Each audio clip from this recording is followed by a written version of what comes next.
Okay, in this problem here, we are given that y is equal to sine x cosine x, which is really just the product of these two, and we're asked to find the second derivative, right? And obviously I hope you know that to find the second derivative, y double prime over there, we need to find out what y prime is, right? So maybe I should add that to our list. Let's go find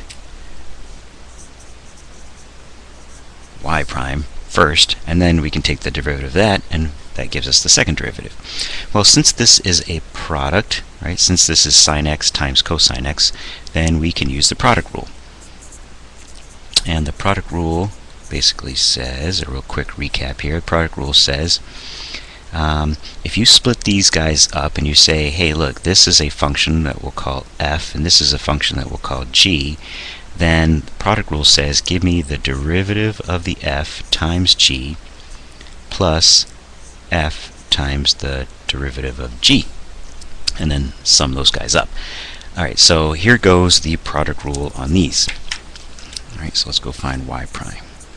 Y prime now is equal to f prime, right? And if f is sine x, then that's the derivative of sine, which is cosine, times g, well, g is just cosine, okay, plus f, which f is just sine x, times the derivative of g prime. Well, g prime's derivative is a negative sine x, right? So the derivative of cosine is negative sine x. Okay, so here's what we've got. Let me clean that up just a little bit more because I like to see it this way instead. Maybe I'll write this as cosine x cosine x.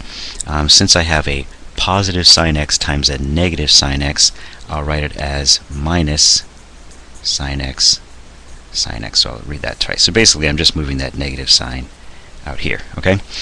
Alright, well, I'm writing it this way because I want you to see, let me slide this down, I want you to see that to find the second derivative now, which is the derivative of y prime, I could actually tackle this in two different ways. One way is to just obviously see that I have another product here for this first term, right? I have another product of cosine times cosine, and for my second term, sine times sine. So I could invoke the product rule, right? We just covered that. I can invoke it twice, for this term and then for this term. The other way to handle it is to actually multiply these two terms together, these two cosines together, and come up with cosine squared. Same thing here for sine. Sine times sine is sine squared x. And then use something called the chain rule. So maybe I'll show both of these methods here for you, all right?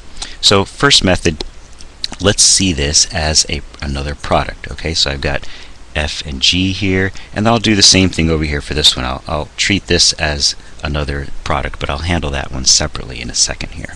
Okay, so here goes the derivative of the derivative, right, or second derivative. So using the product rule, which is up here, says give me f prime, right? So what's the derivative of cosine? That's negative sine x times g, right? So times my cosine x, okay, plus f, which is just cosine x, times g prime, which is negative sine x. All right, so what I have so far right here is simply the derivative of this term, right, of just that term. So all of this right here is just the derivative of that. Now let me go find the derivative of this second one. But you see that there's a minus sign in between? So this minus sign, I'm running out of room, so let me do this on the next line here. This minus sign, guys, carries on down, right, carries on down, and now I need to go find the derivative of this product, right, of that product there. So maybe what I should do is just kind of wrap this second one here in some brackets of its own. Okay, so now let's see, I'm concentrating on this product here. It's f prime, and the derivative of sine is cosine, times g, right, plus f, which is sine x, times g prime, which is cosine x. And I put this, I hope you see, I put this in square brackets because this minus sign right here, right, which I carried on down, this minus sign affects both of these terms right here, not just this first one, but both of them. So what I have here, let me see if I can squeeze this all on one line now. What I have for a double prime, or a second derivative of y, is this term, negative sine x cosine x, right, plus this term. But look, do you see this this positive sign and that negative sign? It's really just a positive times a negative stays a negative. So I'll write it this way. Okay. Minus, and this minus sign, like I said a second ago, is like a distributive property. It changes both of these in the term. So it's minus this one, minus cosine x sine x, and then it also affects this one here. So a negative times this positive makes it minus sine x cosine x. Alright, so I think I squeezed it all on one line here. Can you see, though, that all four of these terms are exactly the same? Right? Look, this has a sine x cosine x. That has a sine x cosine x. Okay, so the order is different, but commutative property says as long as you're multiplying, the order doesn't matter.